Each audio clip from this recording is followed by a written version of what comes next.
ఒక్క మాట నేను చెప్పగలను, జర్నలిస్టులు అనేవాళ్ళు ఎప్పుడూ ప్రతిపక్షమే.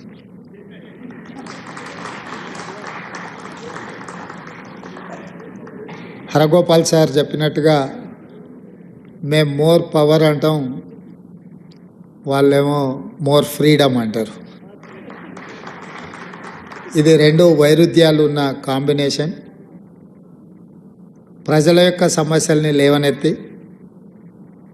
వాటిని పరిష్కరించడానికి చేసే ప్రయత్నం ఒక జర్నలిజంలోనే అవకాశం ఉంటుంది. పరిశోధనాత్మక జర్నలిజం వల్ల రాష్ట్ర కేంద్ర ప్రభుత్వాలు కూలిన సందర్భాలు కానీ,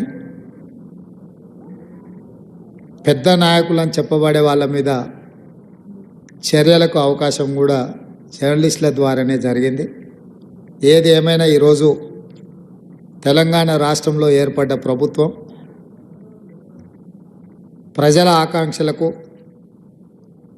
పత్రికలు ప్రసార సాధనాలకు స్వేచ్ఛనివ్వాలని, వీలైనంత మేరకు వాళ్ళు లేవనెత్తుతున్న అంశాలను, ప్రస్తావిస్తున్న సమస్యల్ని పరిష్కరించాలన్న ఆలోచనతోనే మా ప్రభుత్వం ముందుకు వెళ్తుంది. అనుభవజ్ఞులు ఇచ్చే సూచనలని పరిపాలనలో తప్పకుండా పరిగణలోకి తీసుకొని ముందుకు వెళ్ళాలన్న ఆలోచనతోనే మా మంత్రివర్గము ఈరోజు ముందుకు వెళ్ళే ప్రయత్నం చేస్తుంది.